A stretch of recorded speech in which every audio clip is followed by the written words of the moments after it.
আসসালামু আলাইকুম বন্ধুরা, আশা করি আপনারা সবাই ভালো আছেন। কুকিং ভিডিওর পক্ষ থেকে আপনাদের সবাইকে অভিনন্দন। আমি আজ হাঁসের ডিম দিয়ে আলু রান্নার রেসিপি নিয়ে আপনাদের মধ্যে হাজির হয়েছি। অবশ্যই বন্ধুরা আমার পুরো ভিডিওটি দেখবেন।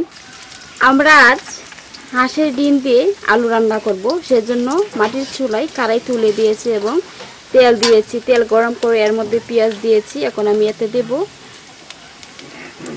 জিরা এবং রসুন বাটা, এখন দেব আদা বাটা।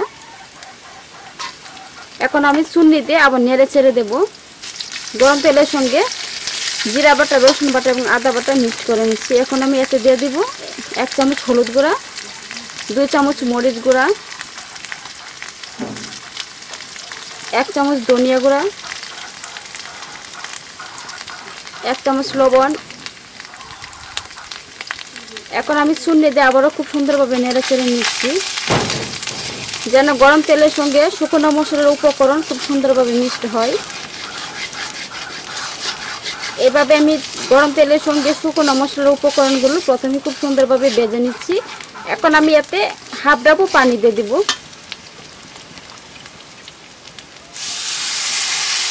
এখন চুন্নি দিয়ে আমি আবার নেড়ে চেড়ে নেব, যেন পানির সঙ্গে মশলার উপকরণ খুব সুন্দরভাবে মিক্সড হয়। এখন আমি ঢাকনা দিয়ে ঢেকে দেব। অপেক্ষা করব খুব সুন্দরভাবে মশলা কষা হওয়া পর্যন্ত। হাঁসের ডিম এবং আলু একত্রে আমি প্রথমেই খুব সুন্দরভাবে সিদ্ধ করে নিয়েছিলাম।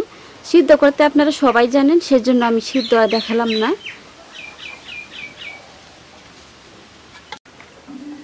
দেখুন বন্ধুরা, ডিম দিয়ে আলু রান্না করার জন্য আমি মশলাটা খুব সুন্দরভাবে কষিয়ে নিয়েছি। এখন আমি এতে পেঁয়াজ কুচি আরও কয়েকটা দিয়ে দিলাম।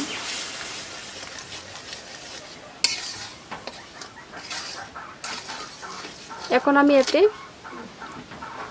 সিদ্ধ করা আলু ভেঙে রেখেছিলাম, ভেঙে রেখে সিদ্ধ করা আলু দিয়ে দিচ্ছি।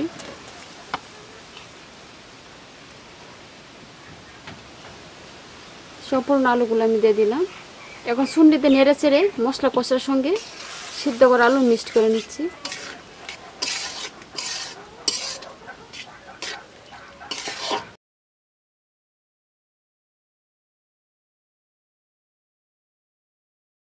দুই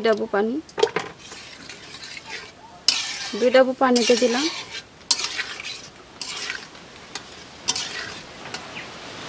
এখন আমি এতে ভেজে রাখা ডিমও দিয়ে দিব, যেন ডিমের অংশ জল এখনই খুব সুন্দরভাবে পৌঁছে যায়। পানি গরম হবে, জল গরম হবে এবং বলক উঠবে। বলকের সঙ্গে সঙ্গে যেন ডিমের অংশে খুব সুন্দরভাবে মশলার উপকরণগুলো পৌঁছে যায়, সেই জন্য এখনই দিয়ে দিলাম। এখন আমি ঢাকনা দিয়ে ঢেকে দেব। অপেক্ষা করব তরকারি একেবারে হওয়া পর্যন্ত। হয়ে গিয়েছে হাঁসের ডিম দিয়ে আলু রান্নার রেসিপি। আপনারা স্বাদ মতো লবণ এবং ঝোল দেখে তরকারি নেমে নেবেন। গরম ভাত দারুণ মজা।